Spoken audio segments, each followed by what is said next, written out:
Welcome to another edition of the Book Lovers Alley.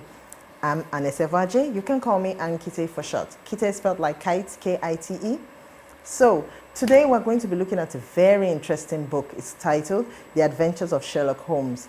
Now, I kind of have that book as a soft copy, an ebook, so I'm not holding any book in my hand.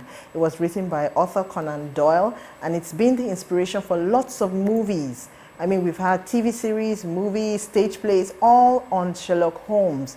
Because what Conan Doyle did is that he created some very interesting characters. He created Dr. Watson with a very interesting background, and he has Sherlock Holmes himself, who has a brother, Mycroft. He has some other characters like that that just, they stand out. For me, I think what makes this detective series different from Monsieur Poirot or any other kind of book written by any other detective writer is the fact that the character has a very intriguing way of solving crimes. He sees things that you don't even notice, and I think that's the appeal to it. I mean, everybody's tried to do it one way or the other. Some movies made the characters look like they were too action figured. Others, they got the characters right. I mean, I remember when I was telling my sister I watched one of the series that was coming up recently about Sherlock, and she was like, "Oh, it's too Weber. I don't remember him fighting." Yes, in the books, Sherlock actually was a street brawler. He could throw some punches. So yeah, the movie adaptations are trying, but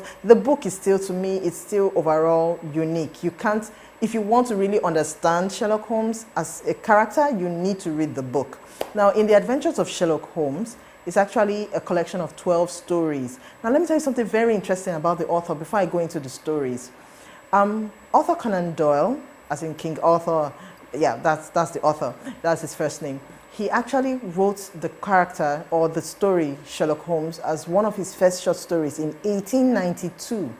Can you imagine? It's that old, 1892. And then people didn't really take it seriously. He was just there, and then he kept, you know, pawning it around, looking for people that would take it seriously, getting paid in guineas and all. And then one day, the owner of the magazine saw it being published and was like, you know what? These stories have potential. Can't you see? They are helping the sales of our magazine. Let's do something. Let's put this on the platform. This is next generation writing. At 1892, where people didn't even know who was what. And before you look, he compiled the stories together, because Sherlock had written, Conan had written a book about Sherlock Holmes, and then he wrote some other short stories and just focused on writing short stories. He was in medical school when he did that.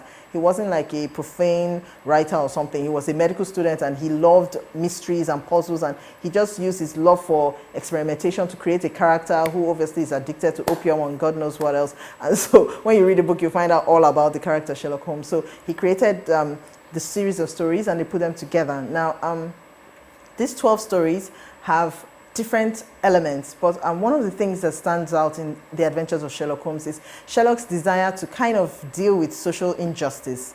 I mean, the stories are of a wide range. Now, one thing the movies do that the book didn't do is that they focus on giving him a love interest.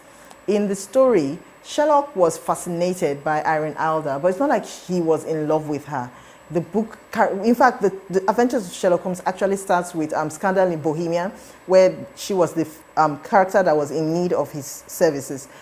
There's a kind of situation, and then Sherlock got to meet her. She was cunning, she was smart, but at the same time, you know, she stood out to him. So he called her the woman because she was unique. There was no other woman that struck him. You know, normally Sherlock would raise his nose up at people that have emotional affiliations, but with her, he saw love from a different angle. And in the book, she actually goes ahead to marry someone that she actually loves, as opposed to what Hollywood tries to tell you. So in a way, you do need to read the book. That a book was made into a movie doesn't always mean you should take the movie's word for it. Try and get the book. Okay, so that's why I'm taking Sherlock Holmes, because there's so many variations. There was a time I went online and people were arguing, oh, who was the best Sherlock Holmes, who played it better? Oh, Watson in this character, in this movie in the 50s was poor, in the 80s it was better. You know, it's just so many talk. But you know what? Nothing beats reading the book for yourself, because someone says two people never read the same book. It might be the same book, but the way you perceive it and take away from the book becomes entirely different. So the books are subject to interpretation. So that's why I encourage everybody to get their hands on the book. Now, let me tell you a few of the stories. I think my personal favorites among the 12, and fortunately, a few of my favorites that I read this book when I was a teenager. Most of the stories in it that I will never forget some of them are actually Sherlock's favorite, like the tale of a speckled band. It's actually about a girl who was suspecting her father, and it's like he was hoping, it's like she thought the father was going to try and kill her. 2 years before that time or thereabout, the father invited his sister to a room to spend the night before her wedding day, and she died.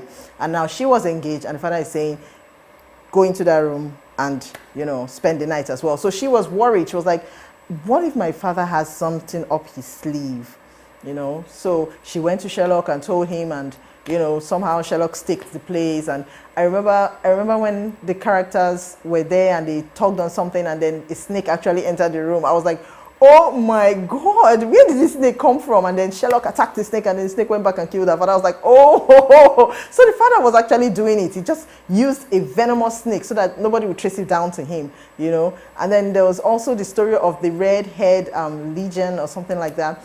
It's about a guy who got a job because he has red hair, and his job was to go and transcribe an encyclopedia for 8 weeks.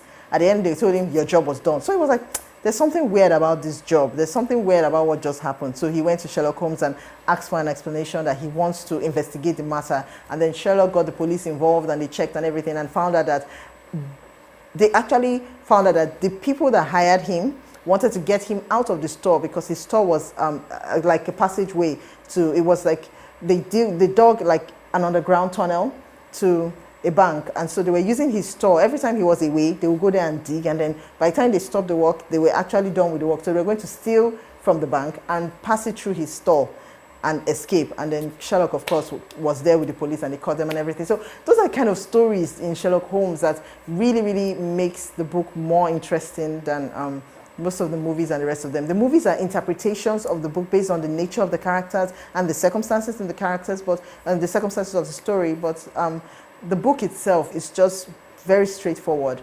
You know, Watson is as intelligent and as sharp as anybody, and the whole story is told from Watson's point of view. So you get to know what Watson knows per time.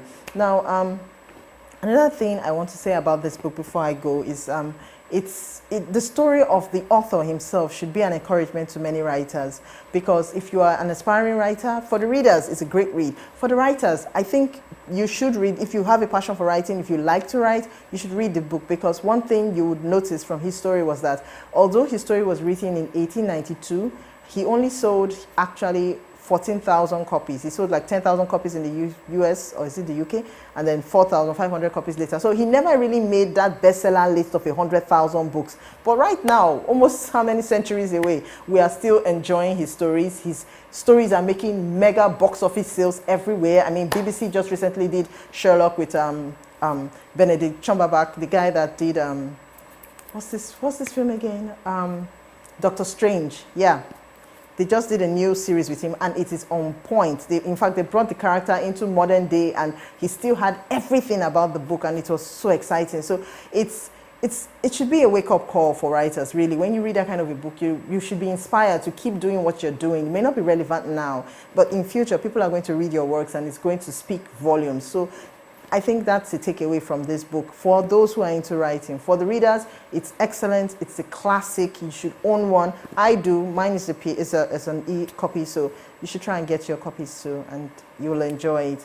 Thank you for staying with me on the show. I hope you enjoyed every bit of it as I did. My name is Anne, and it's a pleasure having you on the ride. Till next time, bye.